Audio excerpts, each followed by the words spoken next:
அஸ்ஸலாமு அலைக்கும். ஒரு தாய் பேசுகிறேன். எந்த பசங்களாக இருந்தாலும் என் பிள்ளை மாதிரி நான் கெஞ்சி கேட்குறேன். தாயும் அப்பாவையும் அம்மாவையும் நல்லா பார்த்துக்குங்க.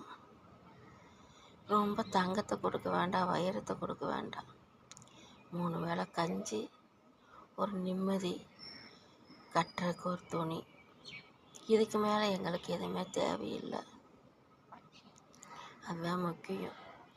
மனம் ரொம்ப உடச்சல்ல பேசுகிறேன், மன நிம்மதி இல்லாமல் பேசுகிறேன். ஏன்னா 7 வயசுலேயே நான் அத்தா அம்மா பிரிஞ்சவோ, எங்கள் மாமாமார் 4 பேர், எங்கள் அண்ணிமா தான் என்னை வளர்த்துச்சு. ஒரு குண்டுமணி நகை எனக்கு போடலை, ஒரு சேலைக்கு மறு சேலை வச்சு எனக்கு கல்யாணம் பண்ணி வைக்கலை. தாலி கட்டுறதுக்கு 125 ரூபா சேலை வாங்கி எனக்கு தாலி கட்டி வச்சாங்க. அதோடவே குட்டி செவத்தில் கல்யாணம் நடந்தது. ஒரு சாப்பாடு ஆக்கி போட்டு கல்யாணம் ஆகலை. அந்த குட்டி செவத்தில் கல்யாணம் இட்லி சுட்டு வந்தவங்களுக்கு போட்டாங்க.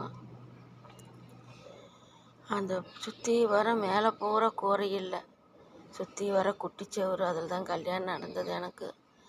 அப்படி ஒரு கல்யாணம் ஆகி ஒரு எட்டனாக்கு பூவும் கூடி தலையில் இல்லை. ஒரு சேலையோட தாலி கட்டி வச்சாங்க. அதோட என் மாமியார் வீடு என்னை கூட்டிகிட்டு, சின்ன மாமியார் வீடு கூட்டிகிட்டு போக மாட்டேன்ட்டாங்க. என் மாமியார் என்னை கூட்டிகிட்டு போச்சு. அங்கே போய் சின்ன ஒரு பாயை 4ஆக விரித்து போட்டு தான் படுக்க முடியும். அப்படி ஒரு இறப்பு வீடு, துணூண்டு குடிசை, அதில் தான் நான் இருந்தேன். என் பையன் அதில் தான் கருவத்தரிச்சான். அப்போ இருந்தே நான் ரொம்ப கஷ்டப்பட்டேன். அவர் வைக்க வண்டிக்கு போவார். போயிட்டு காசுனா எனக்கு என்னன்னு தெரியாது. ஏதோ சாப்பிட்றேன்னா சாப்பாடு எப்போ ஒரு வாங்கி தர்றாங்களோ அதை வாங்கி சாப்பிடுவேன். அப்படித்தான் நான் வாழ்ந்தேன். அதுக்கப்புறம் தான் நான் எங்கள் ஊருக்கு போகலான்னு வந்தேன். எங்கள் ஊருக்கு வந்த இடத்துலையும் செங்கல் சோலைக்கு 40 ரூபா வேலைக்கு போனார். அது 2 நாளைக்கு வேலை இருக்கும், 4 நாளைக்கு வேலை இருக்காது. எங்கள் அம்மா, எங்கள் நன்னிம்மா வீட்டு வேலைக்கு போய் அந்த சாப்பாடு கொண்டு என் பிள்ளைகள். அதுக்கப்புறம் என் பையன் பிறந்தான். என் பையன் பிறக்கிற வீட்டில் எனக்கு